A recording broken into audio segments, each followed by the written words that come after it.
Joule पर मोल। सही है, ये एक हाइड्रोजन का कंट्रीब्यूशन आया। और इसी तरह देखो, अगर हम निकालें Cl की जो बॉन्ड एनर्जी है, क्लोरीन क्लोरीन की जो बॉन्ड एनर्जी होती है वो होती है 242 किलो जूल पर मोल। यहाँ से अगर मैं एक क्लोरीन का कंट्रीब्यूशन निकालूं, ठीक है, तो एक क्लोरीन का कंट्रीब्यूशन इसका आधा होगा ना। समझ में आ रही बात कि नहीं? दो चीज़ें मिलकर अगर स्ट्रॉन्ग हैं तो उनमें से एक का कंट्रीब्यूशन कितना होगा? हाफ ही होगा ना। तो एक क्लोरीन की जो कंट्रीब्यूशन आएगा वो आएगा 120। हाँ, सिमिलर एटम ही होगा, ठीक है। यहाँ से हमारे पास एक क्लोरीन का कंट्रीब्यूशन आ गया 121 किलो जूल पर मोल। अब अगर मैं यहाँ से इन दोनों को कंबाइन कर लूँ तो अब मेरे पास क्या आ जाएगी? HCl की बॉन्ड एनर्जी आ जाएगी। HCl की बॉन्ड एनर्जी आ जाएगी। एक H और एक Cl को अगर ये जुड़ गए आपस में तो इनकी एनर्जी कितनी आ जाएगी? 8 और 1 9 और 239 किलो जूल पर मोल आ जाएगी।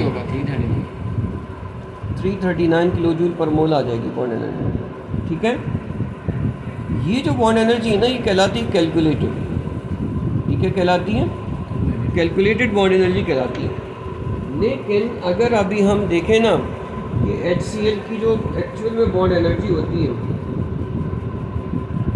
तो HCl की एक्चुअल में जो बॉन्ड एनर्जी होती है वो होती है 431। HCl बॉन्ड एनर्जी जो आती है एक्चुअल में आती है वो आती है 431 किलो जूल पर मोल, ठीक है। इसका मतलब क्या हुआ? ये जो हमने कैलकुलेशन की उससे बहुत हाई वैल्यू आई है। Higher, it is higher than calculated amount. अब एक बात तो ये आ गया कि अक्सर जो है ना बॉन्ड जो डिसिमिलर एटम में बने हुए होते हैं उनकी कैलकुलेटेड बॉन्ड एनर्जी हमेशा कम होगी और उनकी एक्चुअल बॉन्ड एनर्जी हमेशा ज़्यादा होगी। अब देखो उसकी देखो वजह क्या है। उसकी वजह ये है कि जब हाइड्रोजन के साथ था वो नॉन पोलर था, और जब क्लोरीन के साथ था वो भी नॉन पोलर था। लेकिन जैसे ही आप इनको कंबाइन करोगे तो जो मॉलिक्यूल बनेगा वो पोलर होगा। पोलर में आने की वजह से ये जितना एक दूसरे को अट्रैक्ट करना चाहिए, अट्रैक्शन और बढ़ जाएगी, ठीक है। तो ये था नॉन पोलर कंट्रीब्यूशन, ये भी नॉन पोलर था और ये मिलके हो गया पोलर। पोलरिटी की वजह से क्या हो जाएगा कि बॉन्ड लेंथ जो है ना, एक्चुअल बॉन्ड लेंथ हायर। तो हम क्या इसका आंसर किस तरीके से दे सकते हैं? तो हम क्वेश्चन अगर आएगा तो कैसा आएगा? The calculated bond energy is less than the actual bond energy for the polar molecule. Why? इसका आंसर ये होगा, this is because whenever we calculate the bond energy, we calculate the bond energy contribution of individual atoms where they were non-polar. When they were non-polar in the homonuclear diatomic molecule. But when they make a bond, they become polar because of electronegativity difference, and this polarity increases the amount of bond energy. ठीक है। जैसे होता है ना कि बाज़ों का जब PTM हो रही होती है ना, हम बच्चों की शिकायत करते हैं कि आपका बच्चा तो बहुत ही तंग करता है, कहना सुनता ही नहीं है, तो माँ बाप हैरान रह जाते हैं। हम कहते हैं कि आपका बच्चा चुप होके ही नहीं देता, माँ बाप एकदम हैरान रह जाते हैं कि क्या बात आपने कर दी, हमारा बच्चा तो घर में एक लफ्ज़ नहीं बोलता। मतलब उसका यही होता है कि घर का माहौल कुछ और है, यहाँ के आके माहौल कुछ और है। सही है ना। तो घर में चूँकि सारे बहन भाई होते हैं, सारे एक ही जैसे होते हैं, सबके मिजाज तकरीबन एक जैसे होते हैं, बिल्कुल एक जैसे तो नहीं होते, लेकिन यहाँ आके तो रंग बिरंगे उससे दोस्त मिल रहे होते हैं। जब रंग बिरंगे दोस्त मिल रहे होते हैं तो फिर उसकी जो अंदर छुपी हुई क्वालिटीज़ हैं, तो वो जो कुत्ते बिल्ली की आवाज़ें निकलने वाली वो भी आ जाती हैं। सही है ना। तो ये अनफॉर्चुनेटली बच्चे इस तरीके से काम कर रहे होते हैं, ठीक है। तो वो बात वही है कि जब वो घर का माहौल कुछ और है और जब यहाँ का माहौल कुछ और है, उसकी एनर्जी जो होती है वो क्या हो जाती है, चेंज हो जाती है, ठीक है। अच्छा, ये था हमारे पास कि बॉन्ड एनर्जी किस तरीके से कैलकुलेट करनी है। लेकिन देखो एक बात जहन में रखिएगा कि आपकी बुक, अब आपके लिए बुक सब कुछ नहीं है। आपने बुक को जो है ना वो बुक के रट्टे नहीं मारने आपने, सही है।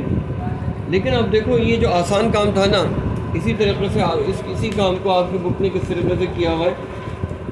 ज़रूरी नहीं कि आप उसका रट्टा मारें, लेकिन फिर भी मैं आपको बता दूँ। देखो इन्होंने क्या किया कि इन्होंने कहा कि हाइड्रोजन की बॉन्ड एनर्जी है 436 किलो जूल पर मोल, तो ये तो 1 मोल की होती है। अगर एक हाइड्रोजन के मॉलिक्यूल हो तो उसकी एनर्जी निकालने के लिए क्या करो कि एवोगैड्रो नंबर से डिवाइड कर दो, इसलिए कि 1 मोल में 6.02 मॉलिक्यूल होते हैं। जब इससे डिवाइड किया तो एक मॉलिक्यूल की एनर्जी -23 में आ गई। एक मॉलिक्यूल में इतनी एनर्जी होती है। अब जब एक मॉलिक्यूल में इतनी एनर्जी है तो एक एटम की कितनी एनर्जी होगी, उसको 2 से डिवाइड किया तो एक एटम की एनर्जी आ गई। फिर उन्होंने ये जो सलूक किया ना, H के 1 मोल से एक हाइड्रोजन एटम की एनर्जी कैलकुलेट की। H के 1 मोल से एक हाइड्रोजन एटम की एनर्जी कैलकुलेट की। अब ये काम करना है हमने क्लोरीन के लिए। उन्होंने क्या किया, उन्होंने कहा कि क्लोरीन की 1 मोल की बॉन्ड एनर्जी इतनी है, इसको 6.02 एक्सपोनेंट 23 से डिवाइड करो तो एक मॉलिक्यूल की आएगी। मोल नहीं लिखा, हाँ, पर मोल लिख सकते हैं, डेफिनेटली लिख सकते हैं, ठीक है। 1 मोल की एनर्जी को 6.02 से डिवाइड किया तो एक क्या आ गई हमारे पास, एक मॉलिक्यूल की एनर्जी आ गई। एक मॉलिक्यूल की एनर्जी को 2 से डिवाइड किया तो एक एटम की एनर्जी आ गई। अब ये एक क्लोरीन की एनर्जी है, ये एक हाइड्रोजन की एनर्जी है। इन दोनों को जब ऐड करोगे तो हमने क्या, ये 36 को ऐड कर दिया 20 में, तो ये 36 और ये हो गया 20, इनको एनर्जी को ऐड कर दिया तो हमारे पास एक मॉलिक्यूल की एनर्जी आ गई HCl के। अब जब HCl के एक मॉलिक्यूल की एनर्जी आ गई तो फिर इन्होंने क्या किया कि इस एनर्जी को एवोगैड्रो नंबर से मल्टीप्लाई कर दिया तो 1 मोल की एनर्जी आ गई। अब देखो ना, ये जो इन्होंने कितने स्टेप के बाद पहुँचे 339 पर, और हम कैसे पहुँचे 339 पर, हम ज़्यादा आसानी से पहुँचे ना।